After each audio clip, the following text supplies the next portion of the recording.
Om Shanti. Good morning according to Germany. Okay. तो हमारे पूजा बहन जी बहुत इनके नाम से मेरी बुद्धि में आ रहा था कि देखो 63 जन्म तक पूजा करते करते बाबा यहाँ ले आए हैं। तो इसलिए आपके नाम की बहुत महिमा है और हर स्टेप पर बाबा रोज मुरली में किसी ना किसी रूप में कहते हैं पूज्य से पुजारी, तो भी कहीं ना कहीं आपके नाम का सिमरन हम सब रोज करते हैं। लेकिन कितना सुंदर बाबा ने जी ईश्वरीय परिवार, ब्राह्मण परिवार हमें दिया है। ब्राह्मण ब्रह्मा से ही निकला हुआ शब्द है, तो हम ब्रह्मा बाप के बच्चे हैं, उसकी वंशावली है। तो जैसा हमारा ब्रह्मा बाप वैसे उसके हम बच्चे, वैसी उसकी वंशावली होनी चाहिए। क्योंकि जनवरी मास भी समीप आ रहा है और एक बहुत अच्छी साधना करने के लिए, एक बहुत अच्छी अनुभूति करने के लिए, बाप समान बनने के लिए, बाबा का हर स्टेप पर साथ का अनुभव करने के लिए बहुत जरूरी है हमारी सूक्ष्म धारणाएं। धारणाएं तो हमारी हैं, नियम मर्यादाएं धारणे सब कुछ है, लेकिन इसके साथ जब सूक्ष्म वर्ड आ जाता है तो थोड़ा सा इन धारणाओं का जो रूप है वो सूक्ष्म हो जाता है। होता क्या है कि हम ब्राह्मण जीवन में करते बहुत कुछ है, स्थूल में हमें कुछ भी मुश्किल नहीं लगता। जैसे हम बाबा के बन जाते हैं तो हमें स्थूल धारणाएं इजी लगती हैं। हमको मुरली क्लास करनी है, हमको प्याज लहसुन नहीं खाना है, हमको रोज सेंटर पर जाना है, कुछ ऐसी चीजें जो इजीली हमारे जीवन में आ जाती हैं। लेकिन बाबा हमें किस स्वरूप में देखना चाहता है, हमारी दादियां हमसे क्या चाहती हैं, समाज हमसे क्या चाहता है, लोग हमें किस स्वरूप में देखना चाहते हैं, वो मोस्ट इम्पोर्टेंट बात है। इसके बीच में मैं पूजा बहन जी एक बात पूछना चाहती हूँ। पूजा बहन जी, हाँ जी बहन, पूछ सकते हो। मैंने कहा आप कोई ट्रांसलेशन कर रहे हो या मुझे ऐसे ही बोलना है, या ट्रांसलेशन हो रही है? नहीं नहीं, हिंदी में ही है सारे। हिंदी में ही है सभी? हाँ ओके, जी, है इट्स तो है, गुड। लंदन में भी है हाँ, मैंने यहाँ। कहा अगर ट्रांसलेशन हो तो उस प्रकार का ब्रेक दे के आगे बढ़ा जाए। नहीं नहीं नहीं, ओके, हिंदी वाले हैं धन। ओके, हिंदी में सारे। अच्छा, ठीक है। थोड़ी इंग्लिश कम आती है, कई बहनें इंग्लिश यूज करती है ना, तो हम ज्यादातर बहन बहनों को इंग्लिश का प्रॉब्लम होता है, लेकिन okay Hindi. Okay okay. Okay. तो हम बात कर रहे थे, हम अपने आप को जनवरी मास के तपस्या के लिए भी प्रेरित और प्रिपेयर कर रहे हैं अपने आप को। तो ब्रह्मा बाबा का जीवन कैसा रहा, हम उनके बच्चे हैं, तो ब्रह्मा बाबा कैसे अपने जीवन में रहे, वो वास्तव में ब्रह्मा बाबा का जो जीवन रहा वो वास्तव में हमारी मर्यादाएं है। ब्रह्मा बाबा के कर्म, ब्रह्मा बाबा के बोल, ब्रह्मा बाबा के संकल्प, ब्रह्मा बाबा की दिनचर्या, ब्रह्मा बाबा का उठना सोना खाना पीना, वास्तव में देखो तो वो हमारी मर्यादाएं हैं। वो स्थूल भी मर्यादाएं हैं और सूक्ष्म भी हमारी मर्यादाएं हैं। क्योंकि कोई भी विधान बनता है दुनिया के अंदर भी, विधान संविधान बनते हैं तो उसका कुछ बेस होता है। तो हम सबका बेस स्थूल में है हमारा ब्रह्मा बाप, हमारे सामने रोल मॉडल भी है। तभी बाबा रोज पक्का कराते हैं कि तुमको फॉलो फादर करना है, नॉट ब्रदर सिस्टर। तो इसलिए ब्रह्मा बाप को जिसने फॉलो कर लिया तो समझो उसके सारे नियम मर्यादाओं का पालन हो गया। हम जब बाबा की लाइफ हिस्ट्री पढ़ते हैं बहुत अच्छा लगता है, बार बार पढ़ना सुनना, और ऐसा लगता है कि हर बार कुछ नया मिलता है। जब बाबा की जीवन कहानी को पढ़ते हैं। एक गीत भी है ना, पिताश्री का जीवन पढ़ लो जिसे फरिश्ता कहते हैं।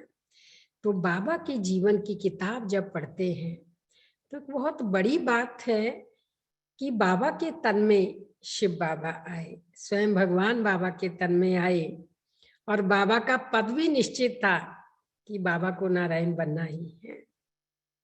उसके बावजूद भी बाबा नियमों में, मर्यादाओं में, अमृत वेले में, हर धारणा में कितने एक्यूरेट रहे, कितने पंक्चुअल रहे क्लास में, और कितने रेगुलर रहे।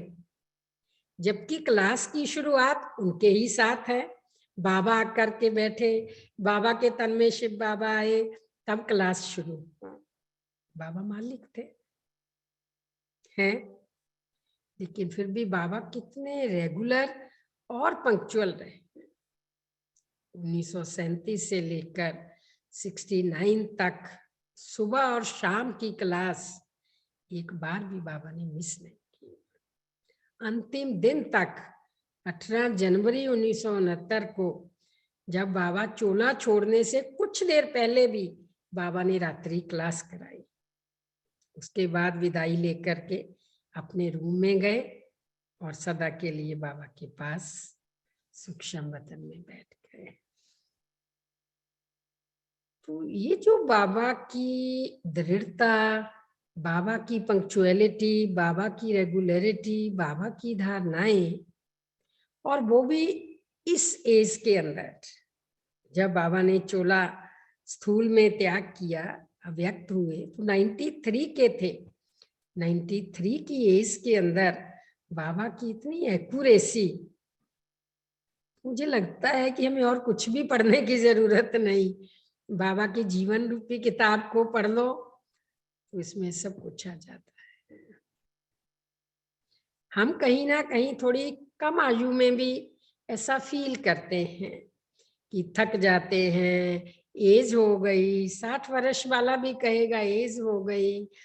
तो ये सब चीजें जब बाबा की जीवन की किताब जैसे ही सामने आती है तो फुल स्टॉप लग जाता है सभी बातों के ऊपर।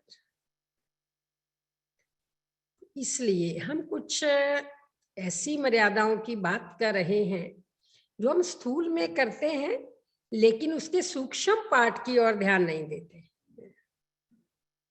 जैसे सबसे पहला समझो हमारा है अमृत वेला। अब मेजॉरिटी ब्राह्मण में समझती हूँ, जो अपने आप को समझते हैं वो अमृत वेला तो करते हैं, लेकिन अमृत वेला कैसा करते हैं? अच्छे वाला अमृत वेला, जिसमें कोई सुस्ती ना हो, कोई संकल्प विकल्प ना हो, एक पावरफुल मन की स्टेज हो। ये इसका सूक्ष्म पार्ट है। ये स्थूल पार्ट है कि हमको उठना है, क्योंकि ये हमारा नियम है। उठेंगे, निमित्त दीदियों को भी अच्छा लगेगा, बाबा को भी अच्छा लगेगा।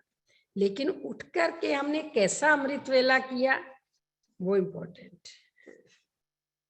और उसका संबंध, हम सोए कैसे, उसके साथ भी बहुत संबंध है हमारा।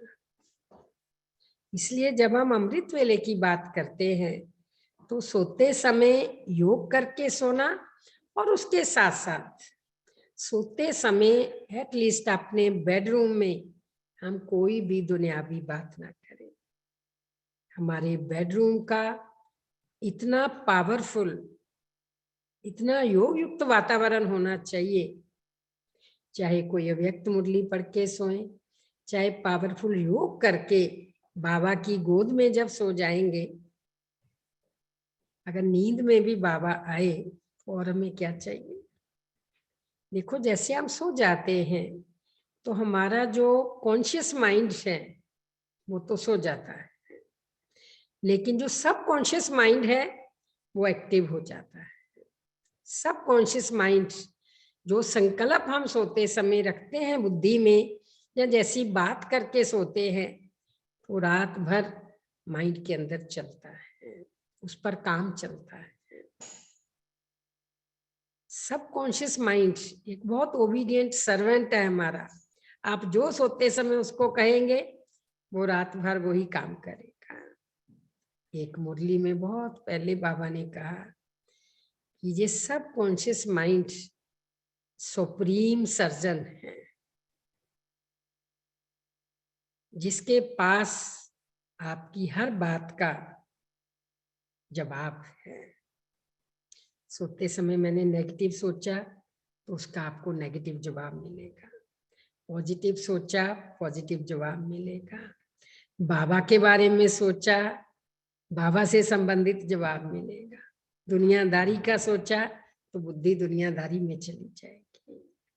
तो इतना आज्ञाकारी है कि आप जो कहेंगे वो वैसा ही आपका प्रैक्टिकल स्वरूप देता है।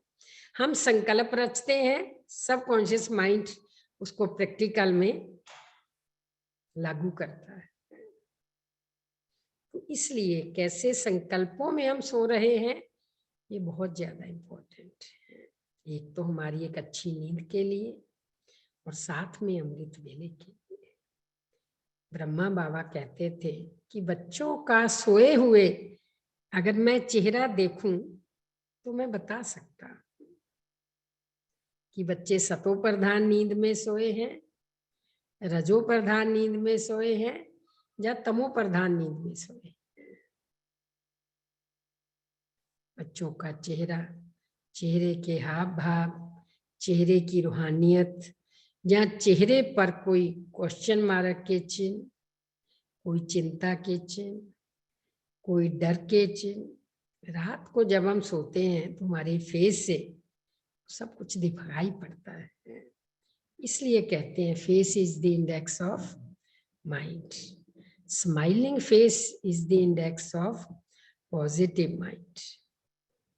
इसलिए बहुत ध्यान से, बहुत केयरफुली, बहुत अवेयरनेस के साथ अपने रात को बेडरूम में जाना होता है। और उसके अलावा बाबा एक और बात कहते हैं हमेशा नींद के लिए। तो बाबा ने एक बार कोई दादी जी क्लास करा रहे थे तो बता रहे थे, कहते बाबा कहते थे जो आहट से भी उठ जाए, कोई कमरे में प्रवेश करे और उसकी नींद खुले तो बाबा कहते थे ये सब प्रधान नींद है। कोई आवाज लगाने पर सहज उठ जाए तो ये रजो प्रधान नींद है। और बिल्कुल कोई आवाजें लगाओ फिर भी ना उठे, उसकी नींद इतनी गहरी हो तो बाबा कहते थे ये तमो प्रधान नींद है। क्योंकि देवताओं की, होवनहार देवताओं की नींद, ब्राह्मणों की नींद तो ऐसी होती है कि वो जब मर्जी सो जाए जब मर्जी उठ जाए, बहुत सहज। उसको बाबा कहते थे आहट पर उठना, अर्थात हल्का सा भी उनको आवाज लगाई ना मातर सी, और जैसे वो सोते हुए भी जाग रहे हैं। लेकिन ये सब तब संभव होता है जब हमारी बाबा की याद वाली और एक बहुत बहुत प्योर प्योर स्लीप है हमारे, उसका इफेक्ट फिर हमारे अमृत वेले पर होता है।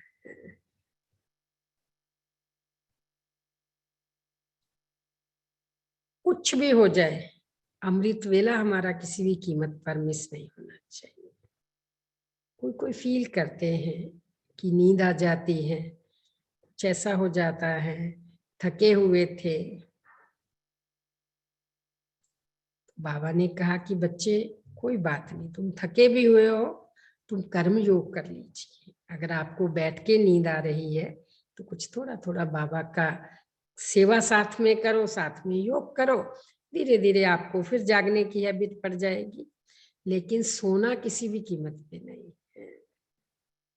एक मुरली में बाबा ने कहा जो 4 बजे उठते हैं वो हैं योगी, और जो 4 से पहले उठ जाते हैं वो हैं महायोगी। जो 5 बजे उठते हैं वो हैं भोगी, और जो 6 बजे उठते हैं वो हैं, 5 बजे उठते हैं वो भगत, 6 बजे उठते हैं वो भोगी, और जो 6 बजे के भी बाद यानी सूर्य चढ़ने के बाद उठते हैं 7 बजे वो हैं रोगी।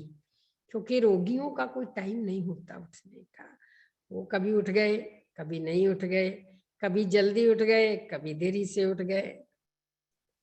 हम साथ साथ अपने आप को चेक भी करते जाएं कि हम कौन सी कैटेगरी में हैं। महायोगी, योगी, भगत, भोगी व रोगी। लेकिन इसके साथ साथ ध्यान रहे, सिर्फ रिवाजी अमृत वेला नहीं, अच्छे वाला,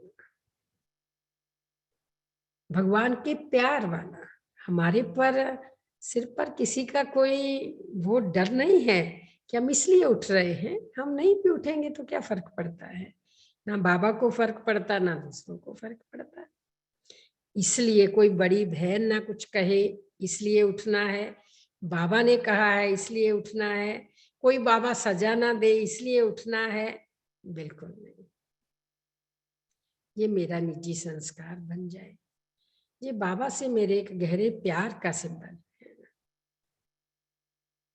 कभी कभी ऐसा होता है कि रात को बहुत देरी से आए, एक दो बार ऐसा किया कि अलार्म भी नहीं लगाना, चलो खुल गई नींद तो ठीक है, ना खुली तो ठीक है, लेकिन बाबा सोने नहीं देता। जिनकी सच्चा प्यार है, सच्ची लगन है, तो बाबा सोने नहीं देता। मेरा अनुभव ये कहता है। कभी कभी मन भी हो तो भी बाबा कहता है नहीं बच्चे उठो, उठो, बैठो, बाबा बिठा देते हैं उठा करके।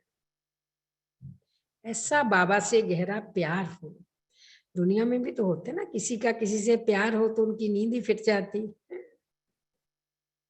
अगर किसी को कोई अपॉइंटमेंट दे दे, समझो किसी को सीएम ने भी, चीफ मिनिस्टर ने भी अपॉइंटमेंट दे दी, लेकिन उसने कह दिया कि मैं तो रात को 12 बजे ही मिलूंगा, हम कहेंगे हम इतनी देर तक जाग नहीं सकते।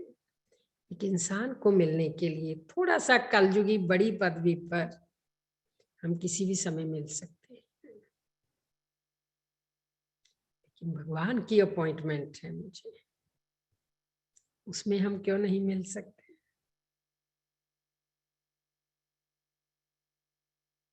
एक चाहे कोई कितनी भी बड़ी पोस्ट पर हो, सीएम हो, पीएम हो, डीसी हो, कोई और बड़ी पोस्ट हो, हर एक के पास अपने बच्चों के लिए जरूर टाइम होता है, वो अपनी फैमिली को कुछ टाइम जरूर देते हैं। तो बाबा भी कहते हैं कि ये जो 4 बजे का टाइम है ना, ये मेरी स्पेशल अपॉइंटमेंट है अपने बच्चों से। 5 बजे तो फिर भक्तों की लंबी लाइन शुरू हो जाती है। दिन भर में तो मैंने और बहुत सारे लोगों को उनकी भावनाओं का भाड़ा भी देना होता है।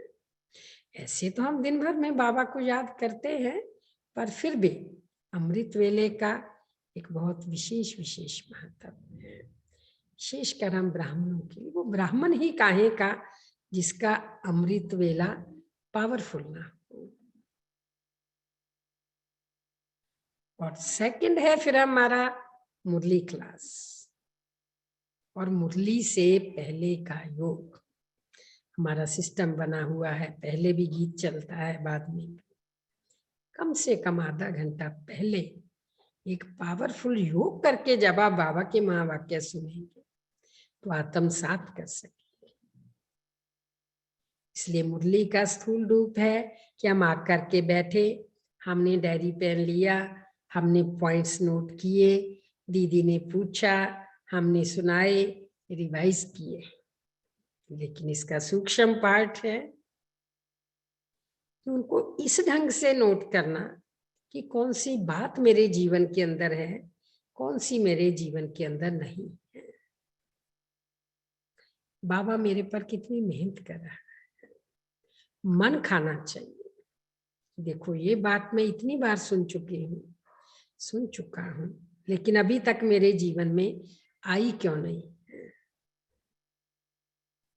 बाबा ने एक मुरली में कहा कि अगर तुम्हारा मन खाता है किसी बात के लिए, या तो धारणा नहीं हुई उस लिए, या कुछ दिन भर में मिस्टेक हो गई उस लिए, अगर आपका मन खाता है तो ये समझो आपके अंदर एक देव तत्व है, ये आपके डिवाइन सोल होने का, होनहार देवता होने का प्रतीक है। गलतियां दुनिया वाले करते हैं, उनको महसूस नहीं होता कि हम गलत हैं, उनको लगता है दूसरे गलत हैं।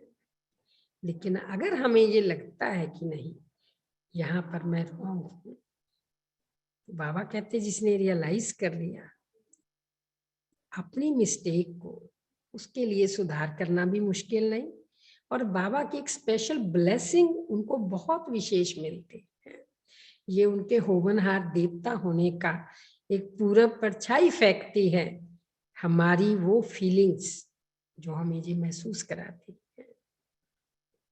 उस गहराई के साथ बाबा की मुरली को हमको सुनना है।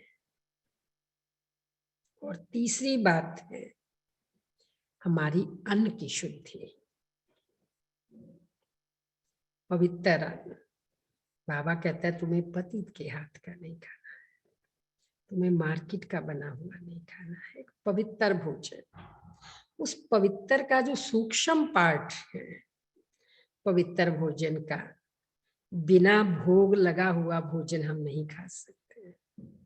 बाबा कहते जो भगवान को बिना स्वीकार कराए खाता है वो चोर है। भक्ति में भी सुनते थे, लेकिन बाबा ने भी एक मुरली में कहा वो चोर। बाबा को भोग लगा के बाबा की याद में बनाना सिर्फ पवित्र भोजन ही नहीं, लेकिन एक पावरफुल योग युक्त भोजन भी। बाबा की याद में बनाना, बाबा की याद में खाना, बाबा को भोग स्वीकार कराना, भोजन बनाते सूक्ष्म चेकिंग करना, इस समय मैं बाबा की याद में हूँ या मन में कुछ और चल रहा है, क्या चल रहा है हमारे दिमाग के अंदर, ये चेकिंग बहुत जरूरी है। तभी हम उस शुद्धि तक पहुंच सकते हैं।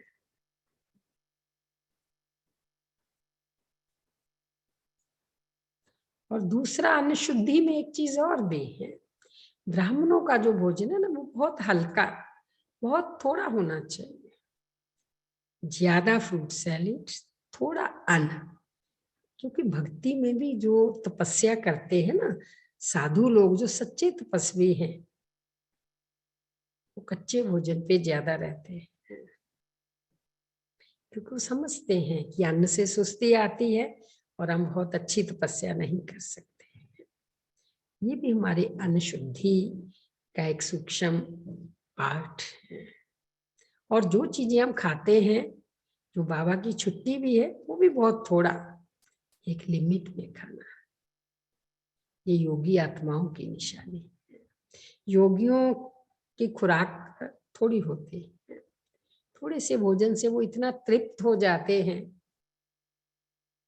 वो आराम से तपस्या कर सकते हैं। और चौथा हमारा जो ब्रह्मा कुमारी का नियम सबसे ज्यादा इम्पोर्टेंट है, ब्रह्मचर्य, पवित्रता।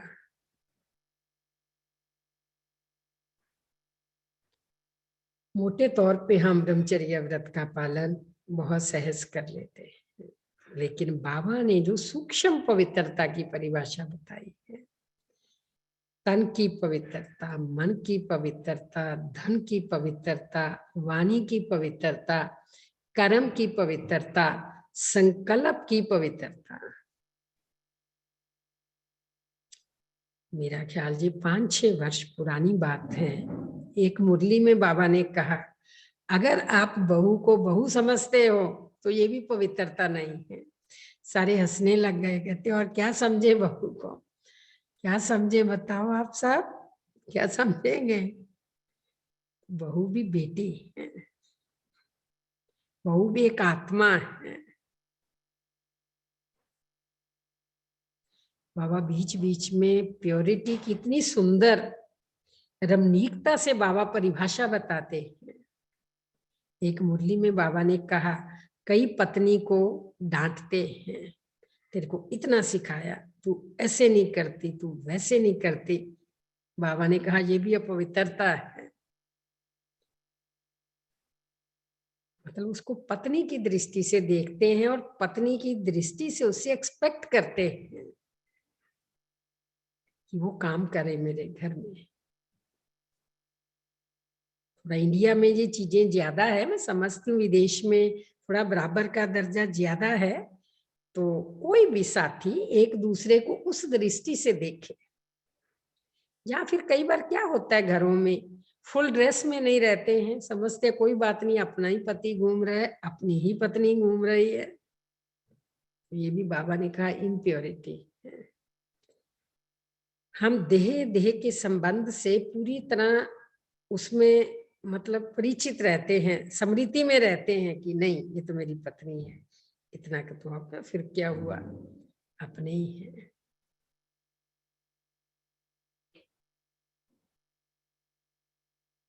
ये चीजें हमारी ब्रह्मचर्या का एक पार्ट है। उसके अलावा मन में थोड़ा भी वेस्ट थॉट आया, नेगेटिव थॉट आया, ये आजकल की मुरलियों में बाबा व्यक्त में बहुत कह रहे हैं। संकल्प की अपवित्रता पर बाबा सबसे ज्यादा बल दे रहे हैं, क्योंकि बाबा को पता है कि बच्चे जो मोटी तन की पवित्रता है ब्रह्मचर्य वो तो कर लेते हैं, लेकिन जो मन की पवित्रता की बात है वो नहीं होती है। इवन बाबा ने यहाँ तक कहा अगर तुम्हारे बोल साधारण हैं, स्पेशल नहीं है, रूहानियत भरे नहीं है, औरों को सुख देने वाले नहीं है, ऑर्डिनरी हैं, तो ये भी कहीं ना कहीं अपवित्रता का एक पार्ट है। वो सूक्ष्म परिभाषाएं जो बाबा ने हमें, यूं तो एक ही धारणा इतनी बड़ी चीज है कि इस पर ही हम घंटों तक बात कर सकते हैं, परंतु फिर भी हमें सूक्ष्म लेवल से इन सब चीजों को चेक करना शुरू करना है। और चौथी बात है, पांचवी बात, हमारा बैज, बैज हमारे सदा पड़ा रहे। बाबा कहते थे जैसे वो मिलिट्री है, वो मिलिट्री का बैज हमेशा पड़ा रहता है। हम तो रूहानी मिलिट्री हैं, हम तो उनसे भी ज्यादा एवर रेडी हैं, तो हमारा भी बैज पड़ा रहे। ये बैज भी केवल इसलिए नहीं कि ये बाबा ने कहा है, ये बैज हमारा बहुत बड़ा सुरक्षा कवच है। कितने बाबा के बच्चों के अनुभव हैं कि वो बाहर की दुनिया में कहीं जाते हैं, उनके साथ कोई मिस हैपनिंग होने का आशंका होती है, और सामने वाला देखता है कि बैज लगा हुआ है, कोई कोई अच्छे साधु लोग लगते हैं, तो वो छोड़ देते हैं। या कहीं कोई चोट लगी, कोई आके उठा भी लेता है कि जी अच्छे लोग हैं। और बाबा के कई बच्चे रात को कईयों को नींद में हल्का सा कोई डर लगे, कोई स्वप्न आए, तो अपनी छाती पे बाबा का बैज लगा के छुटका सा सो जाते हैं। तो इस बहाने भी उनको बाबा की याद रहती है। सोते जागते पासा परतते भी बैज पे हाथ चला जाता है, तो ये होता है बाबा मेरे साथ है। तो जैसे स्थूल में उनको एक साथ की फीलिंग आने लग जाती है कि बाबा तो मेरी जेब में ही पड़ा हुआ है, बाबा तो मेरे अंग संग है, मेरे दिल में है, ऐसा फील होता है। और फिर हमारी ड्रेस का एक बहुत बड़ा पार्ट है, और ये बैज हमारी धारणाओं को मजबूत करता है, क्योंकि ये बैज सबको तो मिलता नहीं है। निमित्त दीदियां देती हैं उनको जो ब्रह्मचर्य व्रत का पालन करते हैं, जिनका खान पान शुद्ध है, जो रेगुलर और पंक्चुअल स्टूडेंट हैं बाबा के बच्चे, तो बैज भी तो जैसे मिलिट्री को विधिवत मिलता है, वैसे ही बाबा के बच्चों को भी वास्तव में मर्यादा प्रमाण एक सिस्टम से ये बैज दिया जाता है। और उस बैज की कितनी कदर होनी चाहिए जो आपको एक बहुत तप करने के बाद मिला है, एक बहुत ऊंची धारणाएं अपनाने के बाद मिला है, उसके बाद ये पड़ा रहे, हमारा सुरक्षा कवच है। और साथ साथ ये सेवा का बहुत बड़ा साधन है। बाबा मुरलियों में कहते हैं कुछ भी कहीं जाते हो, ये बैज पे आप इधर लक्ष्य समझा दो, फिर त्रिमूर्ति समझा दो, तो बाबा कहते हैं ना इस पर आप पूरी प्रदर्शनी समझा सकते हैं। कहीं ट्रेन में, एरोप्लेन में, कैसे भी आप जा रहे हैं, तो ये आपका बहुत बड़ा सेफ्टी का साधन है।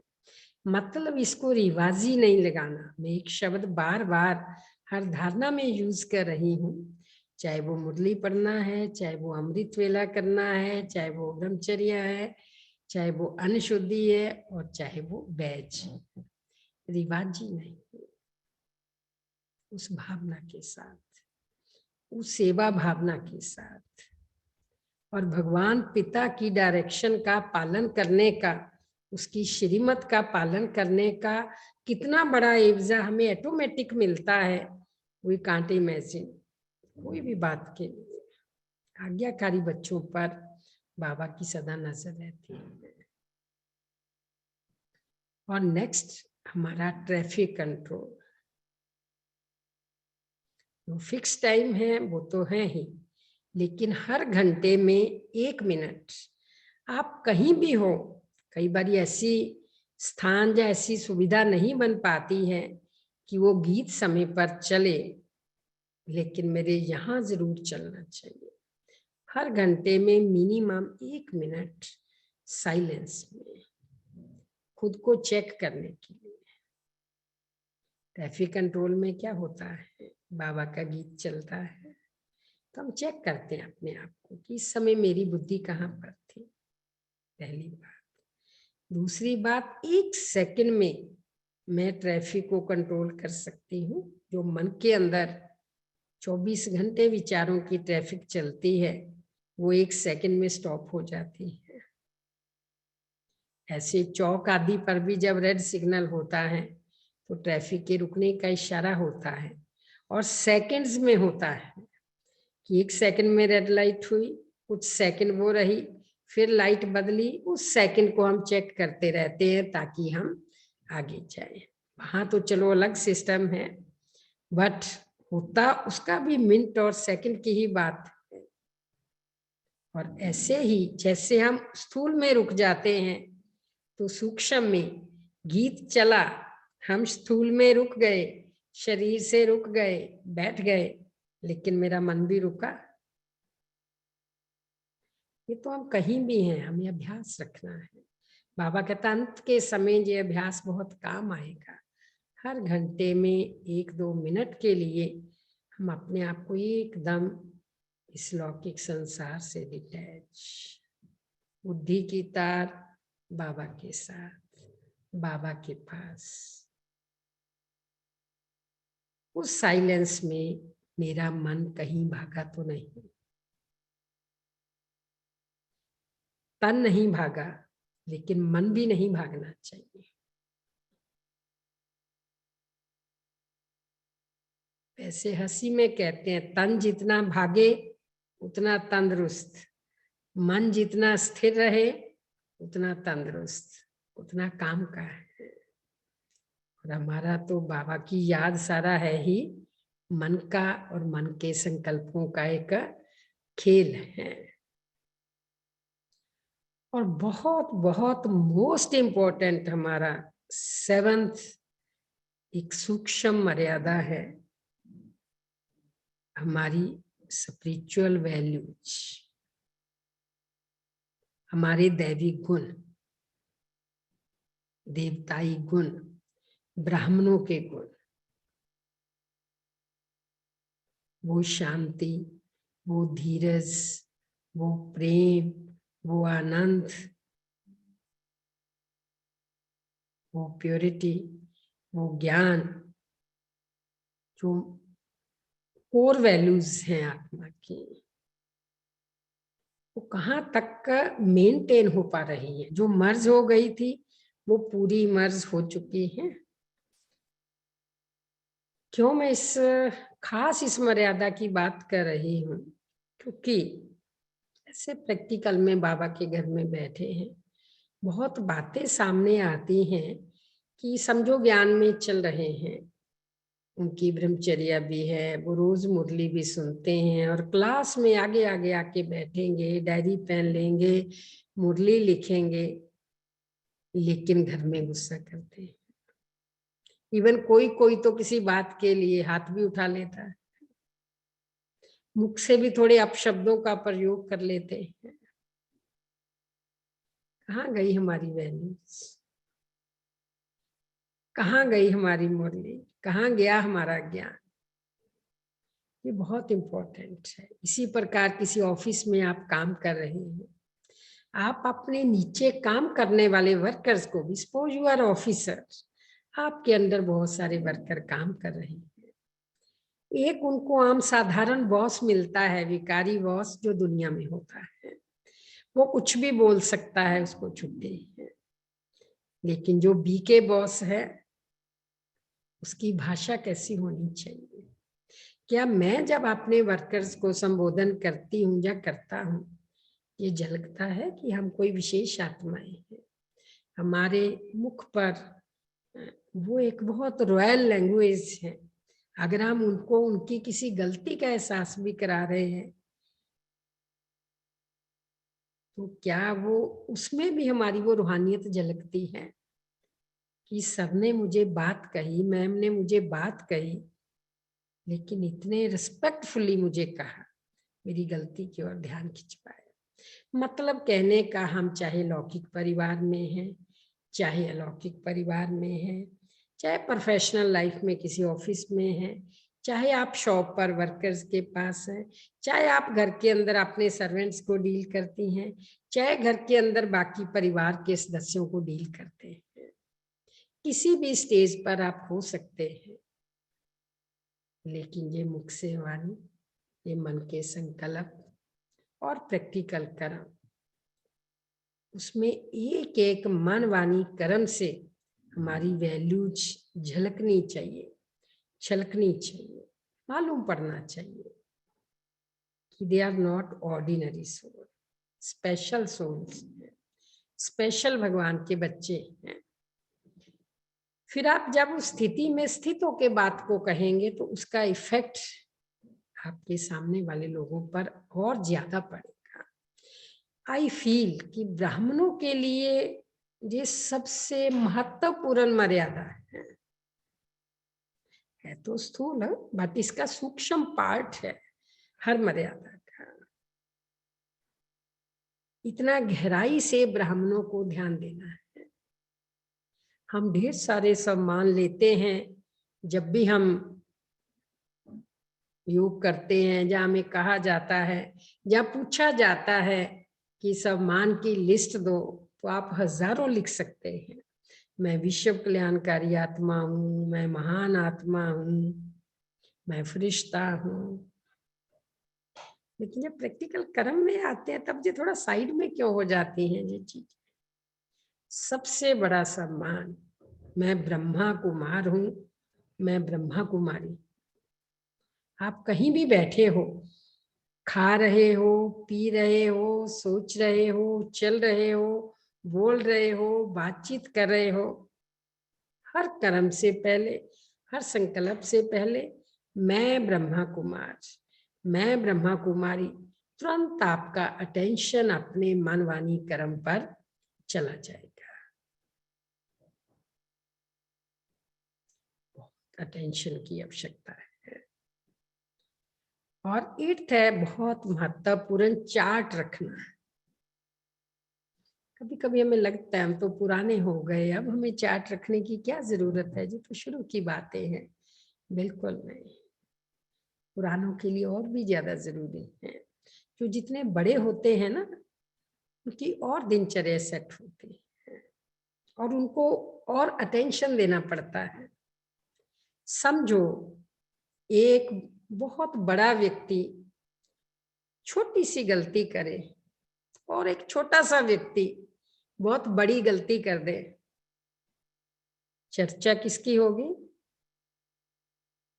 एक बड़ा व्यक्ति बहुत बड़ी पोस्ट वाला बिल्कुल छोटी सी गलती करे और बिल्कुल छोटा सा व्यक्ति बहुत बड़ी गलती कर दे, चर्चा किसकी होगी? किसकी होगी? जो बड़ा व्यक्ति छोटी सी भी गलती करेगा। तो हम बाबा के बच्चे बड़े लोग हैं, वीआईपी हैं, संसार के लिए वीआईपी हैं। देखो लोग भिन्न भिन्न धर्मों में जाते हैं, लेकिन जो ब्रह्मा कुमारियों के पास आता है कहते हैं वहां जाता है, तो लोगों की नजरों में एक साधारण बाबा का बच्चा भी वीआईपी हो जाता है। बहुत ऊंची नजर से संसार और समाज देखता है। जब कोई आपको कभी ये कहे ना कि ये आपको शोभा नहीं देता। ये बहुत ऊंचे सम्मान की बात है। मतलब वो और धर्म वालों को ये नहीं कहते आपको शोभा नहीं देता, वो हमें ब्रह्मा कुमार कुमारियों को कहते हैं ये आपको शोभा नहीं देता। कहीं ना कहीं उनको भी पता है कि ये बहुत ऊंचा ज्ञान ले रहे हैं, इनका लक्ष्य देवता बनने का है, इनको स्वयं भगवान पढ़ाते हैं, ओम शांति का नारा लगाते हैं, तो इनको ये चीजें शोभा नहीं देती। वो बड़े बड़े रूप में देखते हैं, बड़े लोगों के रूप में देखते हैं। चार्ट जब हम रखेंगे तो चार्ट से खुद पर अटेंशन जाता है। खासकर चार्ट में वो पॉइंट जरूर लिखना चाहिए जो हमारी कोई कमजोरी है उसको भरने के लिए। जब आप लिखेंगे कितने घंटे योग किया, समझो अंतरात्मा है, आज मैं चार्ट में 2 घंटे ही भर रही हूँ, 1 घंटा ही भर रही हूँ, हाय मुझे तो 4 घंटे करना था, आज तो मेरा रह गया, अदरवाइज ध्यान नहीं जाता। ऐसे कोई वाणी का, आज वाणी से ऐसा तो नहीं बोले, वैसा तो नहीं बोले, चार्ट में ठीक ठीक लिखेंगे, झूठ लिखेंगे तो भी मन खाएगा, सच लिखेंगे तो भी मन खाएगा कि नहीं मेरा चार्ट ठीक नहीं है। कई तो इसलिए भी नहीं लिखते। तो लिखने से सुधार होता है। जब हम लिख के बाबा को अर्पित करते हैं, कि कहते हैं ऐसे ही बाबा को जवानी सुना देते हैं, इसमें थोड़ी सी हेरा फेरी हो जाती है। लिख के देंगे, जब लिखते हैं ना, खासकर इंडियन कल्चर में ये बहुत है, तो उस समय ये जरूर होता है कि नहीं गलत लिखेंगे पाप लगेगा। वो सब कॉन्शियस माइंड में भक्ति के जो संस्कार है ना, वो ज्ञान मार्ग में कहीं कहीं अच्छे रूप में भी काम आते हैं। तो इसलिए वे झूठ या गलत लिखने की बजाय वो अपना सुधार करेंगे, फिर उसको चार्ट में लिखेंगे तो इजीली हो जाता है। अभी तो हम सारे ही इंडियन कल्चर के हैं, क्योंकि बाबा ने कह दिया है सत्युग में पूरा विश्व ही भारत कहलाएगा। ये सारे जर्मनी वगैरह पिकनिक स्पॉट होंगे हम सबके ना, और फिर धीरे धीरे हम बाइफर्केशन होती जाएगी और भिन्न भिन्न स्थानों पे रहते जाएंगे। तो इसलिए ये बहुत इम्पोर्टेंट है। और एक मोस्ट इम्पोर्टेंट सब्जेक्ट हमारा जो आजकल बाबा बहुत कह रहे हैं वो है सेवा का। कोई ना कोई सेवा मेरे द्वारा जरूर होनी चाहिए, चाहे तन से, मन से, धन से, वाणी से, कर्म से। अपने आप को चेक भी करना है कि मेरे द्वारा कौन सी सेवा हो रही है। हम बाबा के बच्चों को देखते हैं, गरीब से गरीब माताओं के पास भी कुछ भी होता है वो उठा के ले आएंगी, जो बाबा के भंडारे में देंगे। किसी का तन तंदुरुस्त है, वो अपनी हड्डियों को सेवा में लगाते हैं। मन खुश है तो मनसा द्वारा भी आप बहुत विशाल सेवा कर सकते हैं। बाबा ने एक मुरली में कहा, तन की सेवा व्यक्ति कैसे भी कर सकता है, धन की भी थोड़ी बहुत कर सकता है, लेकिन जो मनसा सेवा है वो एक शक्तिशाली मन, एक खुशनुमा मन, एक पॉजिटिव मन ही कर सकता है। मनसा सेवा सारे नहीं कर सकते। कई कई बोलते हैं कि चलो हमारे से तन से तो होता नहीं, हम गरीब हैं, धन भी नहीं, हम तो मनसा सेवा कर लेते हैं। परंतु मनसा सेवा सबसे मुश्किल वाली सेवा है। अगर आप मन से खुश नहीं हैं तो आप मनसा सेवा नहीं कर सकते। थोड़ा सा भी यहाँ वेस्ट, नेगेटिव, ऑर्डिनरी है तो मनसा सेवा नहीं हो सकती। एक बार की बात है कि एक कोई माता हमारी किसी सिटी के अंदर, उसके पति एडमिट थे, सीरियस थे, तो मेरे को कहने लगी कि दीदी आप इनके लिए योग करो, मतलब मनसा सेवा करो ताकि ये ठीक हो जाए। तो मैंने उनको कहा कि हम जरूर करेंगे, अभी बैठते हैं, लेकिन आप भी करो पूरे विश्वास के साथ कि मेरा पति ठीक हो रहा है, ठीक हो गया है, बाबा से किरणें लो और उनको देते जाओ। बल्कि और भी जो अनेक आत्माएं वहां पास में एडमिट है, आप सबको वाइब्रेशन दो। एक शीतला माँ बन करके, दुर्गा बन करके, ब्रह्मा कुमारी बन करके, फरिश्ता बन करके। तो मैं जब ये कह रही थी ना, तो उसकी आंखें भर आई। और आंखें भर करके मेरे को कहती, दीदी मैं तो 4 दिन से ही कर रही हूँ, कोई असर नहीं हो रहा। तो मैंने उसको कहा, मैंने कहा तू रो तो रही है, अब रोने वाला मनसा सेवा कैसे कर सकता है? और उधर से तेरे को फेथ ही नहीं है कि ठीक होंगे। अब तू मेरे को बात करती करती रोने लग गई। इट मीन्स तेरा मन दुखी है, परेशान है। उनकी हेल्थ को देख करके दुखी और परेशान मन दुख भरे ही वाइब्रेशन देगा। आप तो नेगेटिव वाइब्रेशन जो वहां बैठी दे रही हूँ, ठीक नहीं हो रहे, पता नहीं होंगे या नहीं होंगे, तो ये वाइब्रेशंस हमारी मनसा को भी कमजोर करते हैं, हमारी सेवा को कमजोर करते हैं, हमारे वाइब्रेशंस भी कमजोर हो जाते हैं। और वो जो बीच में नेगेटिव थॉट गुस्सा की होगा या नहीं होगा, उससे फिर और भी नेगेटिव इफेक्ट उनकी हेल्थ पर हो जाता है। तो इसलिए ये सेवा का सब्जेक्ट बहुत सावधानी का सब्जेक्ट है। कहीं मैं कर रही हूँ मनसा सेवा ठीक करने के लिए, कहीं मैं नेगेटिव वाइब्रेशन तो नहीं दे रही हूँ सोच सोच कर। तो मनसा सेवा में ज्यादा सावधानियां हैं। बाकी हमें तन से भी, मन से भी, धन से भी, मुख द्वारा ज्ञान सुनाना भी, हमें ऑलराउंडर बनना है, सब प्रकार की सेवाएं करनी है। और बाबा रोज मुरलियों में कहता है कि सभी प्रकार की सेवाओं के नंबर बराबर हैं, चाहे वो भोजन बनाने की है, चाहे बर्तन साफ करने की है, चाहे क्लास कराने की है। तो हम हंसा करते हैं कि क्लास कराने वाला क्लास करा के आए, प्रोग्राम से आए भाषण करके, आगे उसको खाना ना मिले, रोज ही ऐसा हो, फिर उसको पका के खाना पड़े, तो कैसी स्थिति बन जाएगी। तो इसलिए जब उसको जो तैयार भोजन देता है तो उसके मार्क्स भी कोई कम नहीं है। ये सारी बातें बाबा ने टाइम टू टाइम हमें बताई हैं। और सबसे बड़ी बात है कि ब्रह्मा बाबा के जीवन में हमने ये सब कुछ खूब देखा है। यहाँ से मैंने बात की शुरुआत की थी कि ब्रह्मा बाबा की दिनचर्या, ब्रह्मा बाबा के कर्म, वही हमारा विधि विधान है, वही हमारा संविधान है, वही हमारी धारणाएं हैं, वही हमारे नियम हैं, वही हमारी मर्यादाएं हैं। इसलिए हमें ब्रह्मा बाप को फॉलो करना है और अभी से ही उसकी पूर्व तैयारी करनी है, ताकि आने वाले इस जनवरी मास के अंदर जो बाबा का स्पेशल मास है, वरदानी मास है, और वो मास है जिसमें बहुत थोड़ी मेहनत से हम जितना पाना चाहें पा सकते हैं। एक तरह से सेल है बाबा के वरदानों की। बाबा से जो बात मनवाना चाहे, बाबा से जो भूल बख्शाना चाहे, जो भी चाहे, इस मास के अंदर बाबा की स्पेशल खुली ऑफर है, बहुत थोड़ी सी। हिम्मते बच्चे मददे खुदा। तो जरूर हम अपनी मर्यादाओं का, धारणाओं का सूक्ष्म पाठ समझ करके चलेंगे, बहुत जल्दी और बहुत बढ़िया हम स्थिति का अनुभव कर सकेंगे।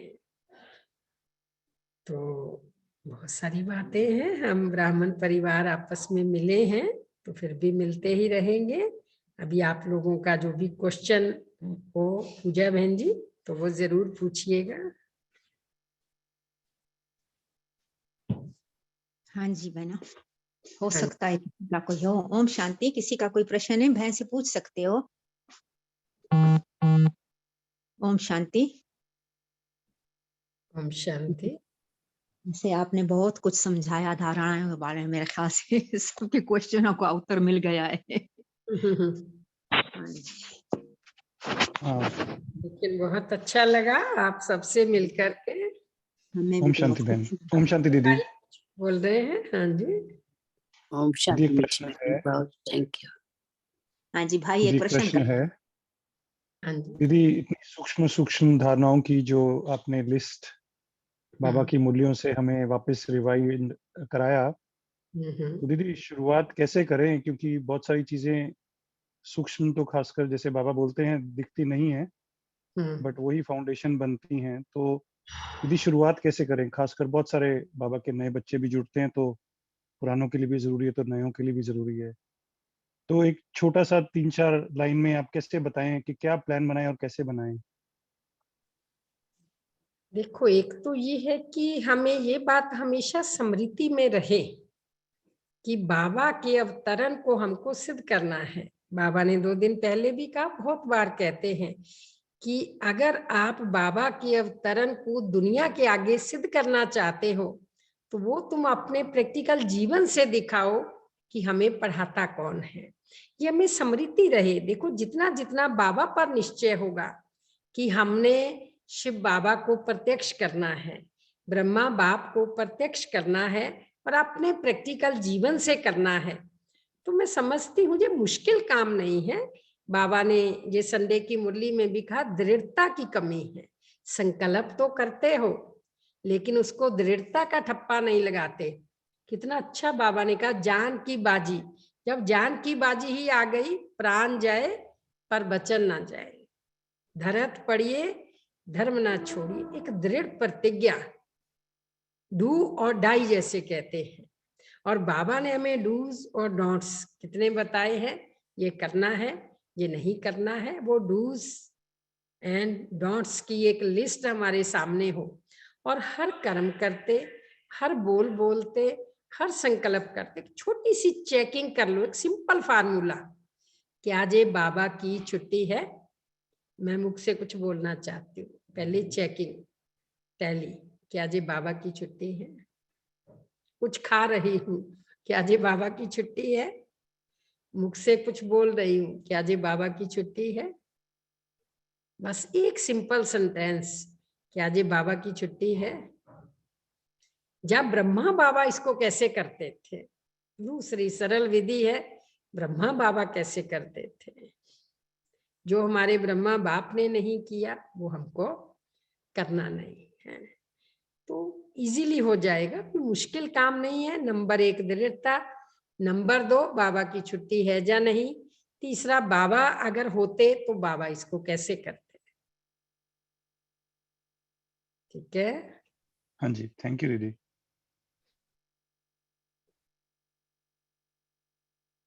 और कुछ?